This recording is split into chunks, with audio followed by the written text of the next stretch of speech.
अमेठी छोड़ा, अब मान के चलिए वो वायनाड भी छोड़ेंगे। जनता कहाँ पूछती है वहाँ लीडर जाते रहता है। पीड़ा को मेंशन करते हुए मैंने जो है अपना इस्तीफा भेजा है। ये सिर्फ अपनी अपनी कुर्सी बचाने का गठबंधन है। अच्छा, कांग्रेस की केवल एक भ्रम है, होता नहीं है। बीजेपी के लोगों ने संविधान से छेड़खानी करने का मन बना लिया है। संविधान सम्मत सारे आरक्षण को संघ पूर्ण समर्थन देता है। जो रुझान आ रहे हैं बीजेपी की तरफ से वो हार के रुझान हैं। अगर भारतीय जनता पार्टी की मंशा होती कि आरक्षण को खत्म करना है तो हो चुका होता।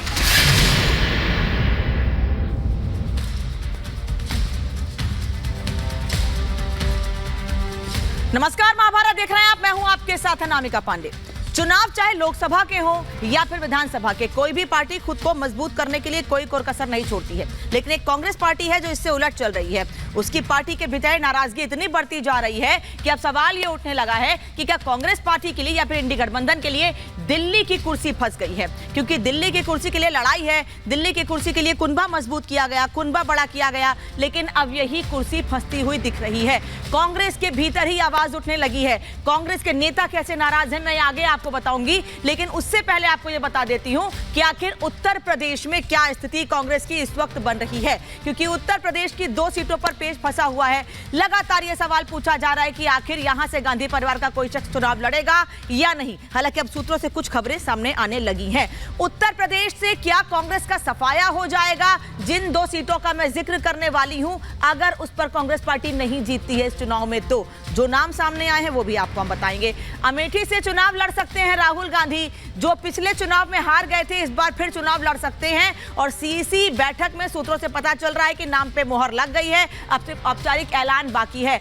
परिवार का गढ़ बचाने की राहुल गांधी की कोशिश होगी, क्योंकि अमेठी और रायबरेली गांधी परिवार का गढ़ कहा जाता है, जहां से पिछली बार स्मृति ईरानी ने राहुल गांधी को बाहर खदेड़ दिया था।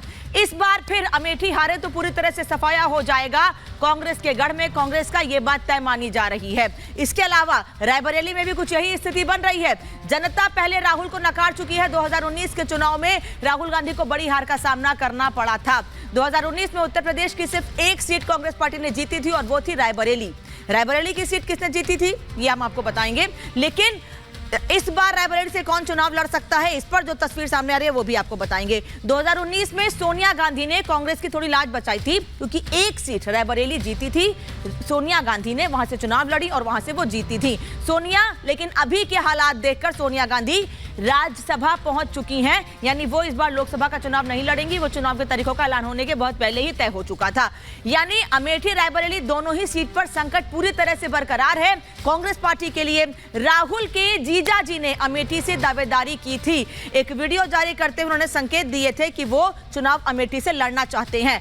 रॉबर्ट वाड्रा ने कहा था कि जनता चाहती है कि मैं चुनाव लड़ूं, ये जनता की इच्छा है कि मैं वहां से चुनाव लड़ूं। मोदी योगी की जोड़ी से मुकाबला मुश्किल दिख रहा है फिलहाल उत्तर प्रदेश में, और रायबरेली अमेठी हॉट सीट है, सबकी नजरें हैं इस पर। हालांकि भारतीय जनता पार्टी ने भी अभी रायबरेली से अपने उम्मीदवार के नाम का ऐलान नहीं किया है। लेकिन अगर कांग्रेस की बात करें तो राहुल प्रियंका लड़ते हैं, और अगर हारते हैं तो कांग्रेस पार्टी का पूरी तरह से सफाया हो जाएगा क्या उत्तर प्रदेश में, ये सवाल आज उठ रहा है। महाभारत में इस पर भी चर्चा करूंगी आज। और उत्तर प्रदेश से कांग्रेस हमेशा के लिए खत्म हो जाएगी, ये भी जो राजनीतिक विश्लेषक है, जो राजनीति के बारे में समझते हैं, वो लगातार ये बात कह रहे हैं कि अगर अमेठी और रायबरेली इस बार कांग्रेस पार्टी के हाथ से निकल गए तो समझिए उत्तर प्रदेश से कांग्रेस पार्टी का सफाया निश्चित है। वहीं दूसरी ओर दिल्ली में भी चुनौतियां कम नहीं है।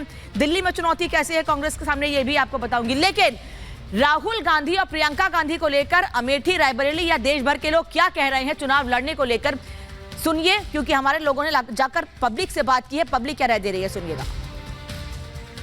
कितनी सीटें आएंगी कांग्रेस की? 8 भी नहीं आएंगी कांग्रेस की उत्तर प्रदेश में। तो लगता है सुपड़ा साफ हो जाएगा इस बार कांग्रेस का, क्योंकि जिस हिसाब से बीजेपी लड़ रही है उस हिसाब से तो ऐसा ही लगता है कि कांग्रेस का सुपड़ा साफ है इस बार। और योगी बाबा और मोदी जी आने वाले। राहुल जी को तो लग रहा था कि वैसे भी मेरा नाम पप्पू है, और जैसे मोदी जी की लोकप्रियता जिस प्रकार से बढ़ी है, इस बार कांग्रेस का तो सुपड़ा साफ होना ही है। मोदी सरकार है यहाँ पर। कारण क्या है? कारण बताइए, कारण क्या है? योजना तो खूब वंचित है, खूब बढ़िया है, लाभ मिल रहा है। देश में काम वाम हुआ है? बहुत बढ़िया काम हुआ, बहुत बढ़िया। तो एक तरफ लोग मोदी मोदी का नाम लेते नहीं थक रहे हैं, वहीं उत्तर प्रदेश में कांग्रेस के सामने चुनौती तो है ही, लेकिन दिल्ली में भी पेच फंसता दिख रहा है कांग्रेस का, क्योंकि दिल्ली के कई बड़े नेता कांग्रेस पार्टी से यानी अपनी ही पार्टी से नाराज हैं। दिल्ली का भी चुनाव फंस गया, ऐसा हम इसलिए कह रहे हैं क्योंकि उत्तर प्रदेश के साथ साथ दिल्ली में भी कांग्रेस पार्टी के सामने कई चुनौतियां सामने आ रही हैं। कांग्रेस का सुपड़ा साफ होने की नौबत आ गई है, क्योंकि कई नेता, कांग्रेस के बड़े दिग्गज नेता नाराज दिख रहे हैं कांग्रेस से। कांग्रेस और आप के बीच फूट पड़ गई है एक तरफ, क्योंकि सीट बंटवारे को लेकर पहले भी एक दूसरे पर आरोप और कई बातें कही गई थी। एक बात तो ऐसी बात भी सामने आ गई थी कि 7 के 7 सीटों पर आप और कांग्रेस अपने अपने उम्मीदवार उतारेगी, लेकिन बाद में समझौता हो गया था। गठबंधन को खाता खोलने की उम्मीद थी और इसी उम्मीद के साथ में आई ये पार्टियां, लेकिन अब पार्टी के नेता ही नाराज हो गए हैं। अंदर खाने पार्टी में बगावत शुरू हो गई है, फिर चाहे वो आम आदमी पार्टी में हो या फिर कांग्रेस पार्टी में हो। दरअसल अरविंदर सिंह लवली ने टकराव उजागर कर दिया है, क्योंकि आज उन्होंने कांग्रेस के प्रदेश अध्यक्ष पद से इस्तीफा दे दिया। प्रेस कॉन्फ्रेंस करके कहा कि उन्होंने अभी अध्यक्ष पद से इस्तीफा दिया है, किसी पार्टी में नहीं जा रहे हैं। लेकिन कांग्रेस और आप गठबंधन से नाराजगी जरूर जताई है, और ये पहली बार नहीं है, पिछले कई दिनों से इसको लेकर संदीप दीक्षित भी, जो कि पूर्व मुख्यमंत्री दिल्ली के पुत्र हैं, उन्होंने साफ कहा था कि अरविंदर सिंह लवली इसके पहले भी नाराजगी इसको लेकर जाहिर कर चुके हैं। कन्हैया उदित राज को टिकट देने से नाराज हैं, और केवल लवली ही नहीं बल्कि राजकुमार चौहान, कांग्रेस पार्टी के नेता, उदित राज को टिकट दिए जाने के बाद कांग्रेस पार्टी से इस्तीफा दे चुके हैं। वहीं नेता एक मत नहीं है।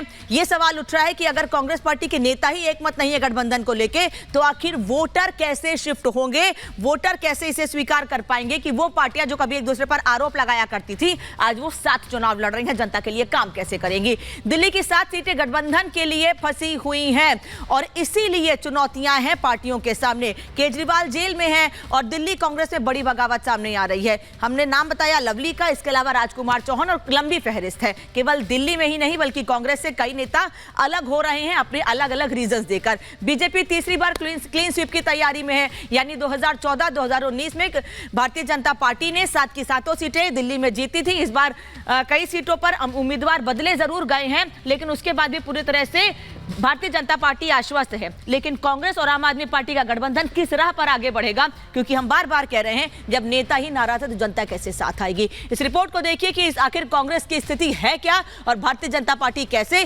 कांग्रेस की इस सिचुएशन पर सवाल खड़े कर रही है। फिर चर्चा को आगे बढ़ाएंगे मेहमान साथ होंगे।